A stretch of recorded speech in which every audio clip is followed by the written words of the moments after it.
Davis's question here is mostly about salt.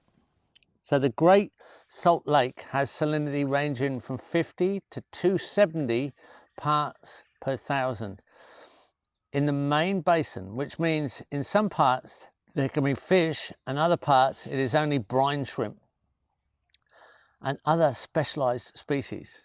Is there a way to increase the usable edge where fresher water coming in keeps the water more productive?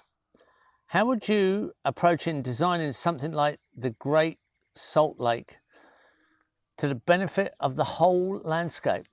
Well, there are some interesting research results from using species like tamarisk.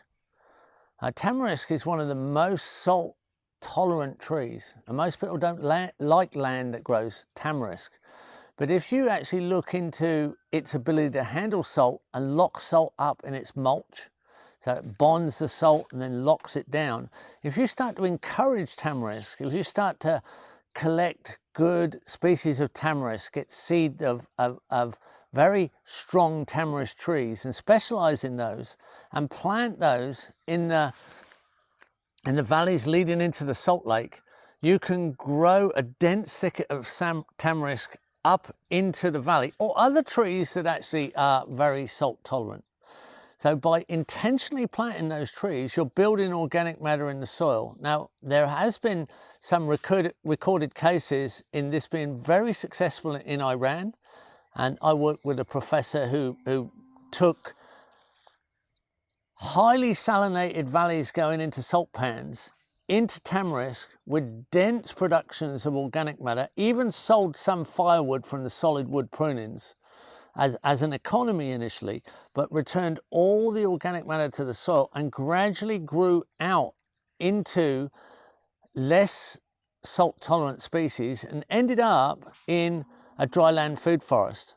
So stage by stage, as you build the organic matter with the species that are tolerant, you start to actually lock up the salt and increase the soakage of fresh water.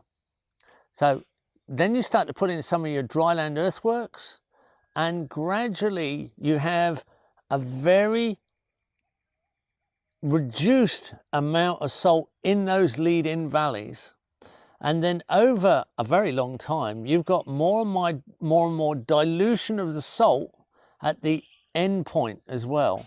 So it may take a long time, but right next to the salt pan, more or less right next to the salt pan, not very far up the valley, not very far in height, not very far in distance, there was good soil with low levels of salt and quite high productivity, increasing in diversity all the time, because they used a very, very sensible, logical approach. They worked with what actually already tolerates some conditions and concentrated their function to end up with an increased potential. And that's what we do most of the time in permaculture. So it's classic permaculture style of system thinking approach.